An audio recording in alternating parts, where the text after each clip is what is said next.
Computer आधारित शिक्षण विधि से ऑडियो वीडियो टेप की प्रस्तुति परंपरागत पुस्तक की तुलना में ज़्यादा प्रभावोत्पादक और शीघ्र पहुंच वाली होती है। इसमें सही जानकारी प्राप्त करने के अधिक विकल्प होते हैं और शिक्षार्थी की आवश्यकता अनुसार प्रतिपुष्टि प्राप्त करने की स्थिति भी बनी रहती है। गुण: इस शिक्षण विधि में अन्य विधियों की तुलना में अधिक लचीलापन और नियंत्रण की बेहतर संभावना होती है। इस विधि को अनुकरण, अभ्यास, मॉडलिंग इत्यादि कार्यों के लिए अधिक प्रभावी ढंग से प्रयोग किया जाता है। इसमें सूचना प्रवाह की गतिशीलता और पाठ्य सामग्री की पर्याप्तता की दशा विद्यमान रहती है। दोष: शिक्षण की यह प्रणाली अवैयक्तिक और महंगी है, जो सभी के पहुंच की सीमा में नहीं है।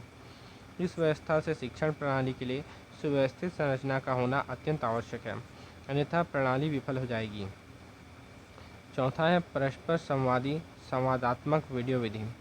परस्पर संवादी या संवादात्मक वीडियो शिक्षण विधि में शिक्षार्थी को किसी विषय से संबंधित जानकारी क्रम रहित ढंग से आसानी से उपलब्ध हो जाती है। यह विधि छात्र को एक ही प्लेटफॉर्म पर कई विषयों, मुद्दों या समस्याओं की जानकारी और इससे संशोधनात्मक उपाय की सरलता से आपूर्ति करने में सक्षम है। इसके माध्यम से शिक्षार्थी अपने परिणामों की प्रतिपुष्टि तत्काल प्राप्त कर सकते हैं। गुण: शिक्षण की यह विधि शिक्षार्थियों में निर्णय लेने की क्षमता में अभिवृद्धि करती है।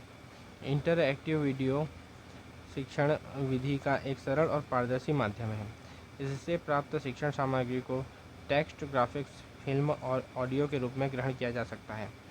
दोष: इस विधि में समय के साथ साथ संसाधनों की भी अधिक आवश्यकता होती है।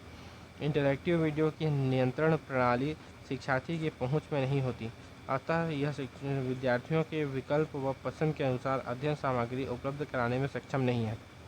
इससे अपनी और उनकी प्राथमिकताओं और जिज्ञासु प्रवृत्ति पर नियंत्रण रखना उनकी मजबूरी बन जाती है। इस प्रकार यह शिक्षार्थी के सभी प्रकार के संदेहों को भी शांत कर पाने में पूर्ण सफल नहीं है। पांचवा है ब्रेन स्टोर्मिंग विधि। इस विधि को विप्लव विधि भी कहते हैं। इस विधि में बच्चों के समूह के मध्य एक समस्या उत्पन्न की जाती है। इसमें बच्चे आपस में वार्ता करते हैं। स्वतंत्र चिंतन के माध्यम से विचारों पर बल दिया जाता है। प्रत्येक बच्चा एक एक बिंदु पर चर्चा करता है। इन सभी प्रक्रियाओं के मध्य निकले बिंदुओं को अध्यापक ब्लैक बोर्ड पर लिखता जाता है।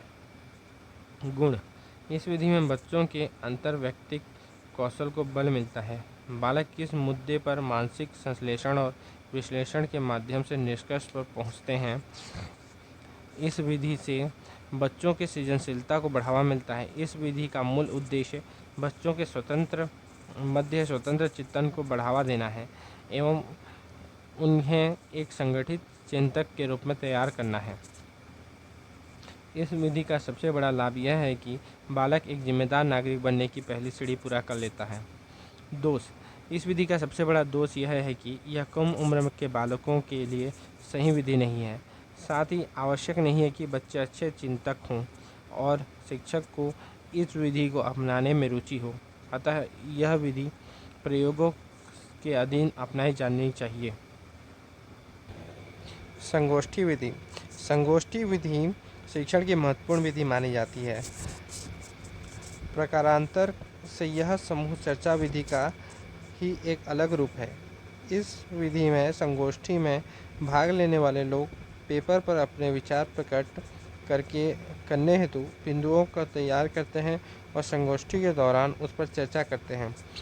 इसके कई चरण होते हैं, जैसे पेपर की तैयारी, पेपर की प्रस्तुति एवं चर्चा। इस विधि के माध्यम से विद्यार्थियों को किसी अवधारणा एवं सिद्धांत को समझने लायक वातावरण दिया जाता है।